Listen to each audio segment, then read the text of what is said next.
Bonjour à tous, dernière partie du chapitre cohésion des solides ioniques et moléculaires et commençons tout de suite par le cas des solides ioniques. Alors on va reprendre notre exemple d'introduction, à savoir le sel de table. Vous le savez tous, le sel en fait, donc c'est ce qu'on appelle du chlorure de sodium. Donc le chlorure de sodium vient lésion chlorure CCl-, lésion sodium ça Na+.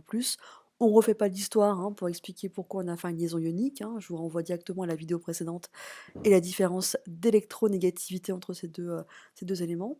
Et en fait, le sel n'est pas fait que d'un ion chlorure et que d'un ion sodium, il y en a toute une multitude qui se trouvent être bien ordonnés, bien rangés les uns par rapport aux autres, d'accord, bien structurés. Et souvent, pour mieux se rendre compte de cette structure, on a généralement tendance à représenter des petits traits comme ça qui lient les ions entre eux. Attention, ces traits ne sont pas des liaisons covalentes ou quoi que ce soit, c'est uniquement des traits esthétiques, j'ai envie de dire, en tout cas pour nous permettre de nous rendre compte de l'enchaînement des ions les uns par rapport aux autres. Donc voici une autre façon de représenter les choses avec une petite vue du dessus, puis c'est un petit peu plus stylisé. Comment on peut expliquer la cohésion des solides ioniques? Bah, tout simplement, vous l'avez bien compris, si vous avez des ions chlorure et des ions sodium, on va bien sûr faire appel à Coulomb et Coulomb nous dit, bah, si vous avez des charges plus et des charges moins, il y aura, attraction, on le doit donc l'attraction sera liée, sera modélisée pardon, par la force donc dite de Coulomb. Mais la remarque qu'il faut bien retenir, c'est qu'il n'y a pas que des interactions attractives. En effet, si je prends l'ion chlorure ici, il n'est pas qu'en interaction avec les ions sodium voisins. Il sera aussi en interaction avec d'autres ions chlorure à proximité de l'ion ici chlorure. On peut faire le même raisonnement avec les ions sodium. Il y a à la fois des interactions attractives, mais aussi répulsives. Et en fait, c'est cet équilibre entre attraction répulsive et attractive qui va expliquer la cohésion des solides. Donc la cohésion des solides ioniques peut être modélisée par l'interaction électrostatique entre les ions du solide ionique qui répond pardon, à la loi de Coulomb. Alors, j'aimerais aussi attirer votre attention sur autre chose, à savoir la notation des solides ioniques. C'est un petit peu particulier, mais en fait, c'est assez simple à maîtriser. Le solide ionique est électriquement neutre. Si on fait l'inventaire des ions présents dans le chlorure de sodium, il y a des ions sodium, Na+, et des ions chlorure. Donc on voit bien que en termes de proportion, il faut un ion sodium pour un ion chlorure pour respecter cette électroneutralité. Autrement dit, je peux très bien me permettre de noter ce solide ionique de la façon suivante, Na1Cl-1. Alors pourquoi on privilégie cette notation? Parce que quand on écrit la formule des solides, on ne veut pas faire apparaître les charges. Or, vous le savez, en chimie, le chiffre 1 est toujours sous-entendu, d'où la notation NaCl. On met un petit S parfois en bas à droite pour rappeler qu'on a affaire à un solide. Attention, c'est pas une formule brute, le mot formule brute est uniquement réservé pour les molécules, on a bien affaire à ce qu'on appelle une formule statistique. Alors, je vous sens intrigué, je sens que vous avez envie d'appliquer, de trouver la formule statistique d'un autre solide ionique. Alors pas de défi, je vous rassure, mais une autre application, la fluorine. La fluorine, elle est faite d'ions calcium, Ca2+, et d'ions fluorure F-. Donc le raisonnement pour trouver la formule statistique, c'est le même. Vous recensez d'abord les ions que vous avez et vous cherchez les proportions pour pouvoir en déduire, pour pouvoir garantir l'électroneutralité du solide ionique. Donc en l'occurrence, ça va être un ion Ca2+, pour 2 ions F-, pour qu'il y ait autant de charge plus que de charge moins au final. Ensuite, qu'est-ce que vous faites? Eh bien, les proportions, vous indiquez en bas à droite des symboles des éléments et vous effacez entre guillemets les charges. Donc ça va être Ca1, F2, et puis je vous sais maintenant expert des notations en chimie. Le 1 étant implicite en chimie, on va donc écrire CaF2. Alors qu'est-ce qu'on va retenir? Eh bien, on va retenir qu'un solide ionique est uniquement constitué d'anions et de cations, en proportion telle que le solide ionique est théoriquement neutre. Et j'aurais dû aussi rajouter qu'on a affaire à un empilement régulier, ordonné, structuré. Et quand on parle de solide ionique, c'est la même chose aussi que cristal ionique, mais ça, vous le saviez déjà. Alors, on va maintenant rentrer dans une autre dimension, entre guillemets, puisqu'on va parler maintenant des solides moléculaires. Deux types de molécules, les molécules polaires et apolaires. Commençons par les molécules polaires.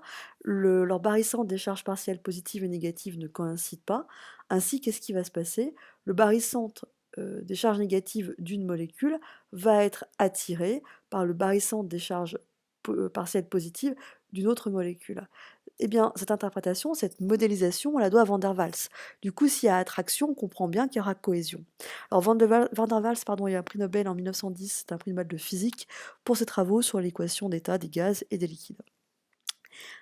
Comment ça se passe quand on a affaire à des molécules apolaires? Alors, on peut faire un petit détour par un appareil qui est l'électroscope. L'électroscope, donc, c'est un ensemble avec un plateau, une tige verticale et puis donc un petit feuillet qui est aussi métallique, hein, comme la tige verticale, mais sauf que ce petit feuillet métallique, lui, il est mobile, contrairement à la tige verticale. Ce que je vous propose de faire, c'est d'approcher de ce plateau une tige en plastique qu'on a frottée et donc qui va être chargée. Si on approche du plateau, qu'est-ce qu'on constate? Eh bien que la petite feuille mobile métallique s'écarte de la tige fixe verticale. Alors on va proposer une modélisation, une interprétation.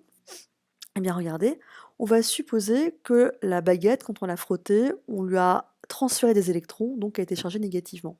En l'approchant du plateau, les électrons, donc ils étaient initialement uniformément répartis dans tout le système, eh bien à l'approche de ces charges négatives par influence, les électrons qui étaient par ici se sont déplacés en bas de la tige. Or, la tige verticale et la tige donc mobile étaient toutes les deux donc se retrouvent avec un excès de charge local, d'où une répulsion. Donc c'est par l'influence, j'ai envie de dire, ici de l'apport des charges négatives sur le support du bâton, qu'il y a eu un déplacement des charges dans le système, alors que ça reste électriquement neutre. Eh bien, on peut faire une analogie avec ce qui se passe, par exemple, on va commencer doucement, hein, de deux atomes. Imaginons que si on rapproche deux atomes l'un de l'autre, eh bien, on peut avoir typiquement le noyau qui va, pardon, les charges des électrons vont par exemple se délocaliser préférentiellement vers le noyau et ces électrons ainsi vont repousser les autres électrons du deuxième atome. On peut aussi étendre ça à un raisonnement au niveau des molécules. Cette fois, ça va être le nuage des électrons qui entourent les molécules qui vont être en interaction et donc se repousser. Alors, ces interactions-là dites de Van der Waals, comment on peut les caractériser? D'abord, elles sont toujours attractives, hein. C'est ce qui fait qu'elles ne sont pas à assimiler à des interactions de Coulomb, qui elles, vous l'avez compris, peuvent être attractives ou répulsives, hein, en fonction du signe des charges. Elles sont de courte portée, de l'ordre du nanomètre, ce qui est typiquement la taille des molécules. Elles sont peu intenses, en particulier par rapport à des liaisons covalentes, et elles sont temporaires.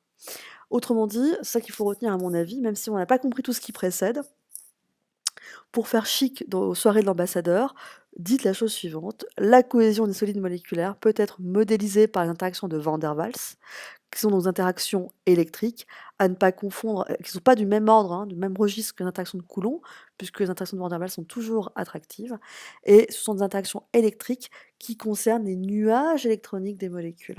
Donc ça fait très chic de dire tout ça, hein. Alors une application très connue des interactions de Van der Waals, c'est bien sûr le gecko. Au bout des pattes du gecko, il y a des fils très, très petits, hein, de l'ordre, de la taille d'une molécule et ainsi ces fils-là vont rentrer en interaction avec les supports avec lesquels ils seront en contact et les interactions en question seront des interactions de Van der Waals, donc des interactions attractives. C'est ce qui explique que le gecko peut se déplacer sur tout support sans tomber, que ce soit verticalement, enfin même des supports, verticaux, mais surtout, tout support, c'est-à-dire y compris du verre. Donc ça, c'est un truc, assez impressionnant. Donc ça, c'est grâce aux interactions de Van der Waals qui sont donc des interactions attractives entre les petits «fils» entre guillemets des pattes du gecko et le support sur lequel le gecko se déplace. Alors pour terminer, on ne peut pas finir sans parler d'une des interactions de Van der Waals très connue et très intense, c'est la liaison hydrogène. Alors à quel moment a-t-on une liaison hydrogène? Bah, bien si le portrait robot du décor. Il vous faut 2 molécules. La première bien sûr, bah, qui contient, l'atome d'hydrogène, sinon le nom n'aurait pas trop de sens et cet atome d'hydrogène, il faut qu'il soit lié à un atome beaucoup plus électronégatif que lui. Pardon. Ainsi, on a une liaison polarisée. L'autre molécule en question, il lui faut un atome électronégatif et cet atome, il lui faut un doublet non liant. Je vous rappelle que le doublet est une paire d'électrons. C'est ce qui explique qu'il y aura une attraction entre l'hydrogène et ce doublet non liant. Et cette attraction, cette interaction, on l'appelle liaison hydrogène. On met des pointillés parce que ce n'est pas une liaison covalente. D'accord? Il faut bien avoir ça en tête. C'est bel et bien juste une interaction entre un atome d'hydrogène et un doublet non liant. Alors, comme elle fait partie des interactions de Van der Waals, pardon, la liaison hydrogène est toujours attractive. Elle est aussi de courte portée. C'est la plus intense des liaisons ouais, j'ai fait une faute de frappe, pardon, il faut corriger bien sûr. C'est la plus intense des interactions de Van der Waals, hein, et elle est également temporaire. Donc ici, j'ai mis en mots, le petit schéma qui précède, donc à vous de voir ce que vous préférez.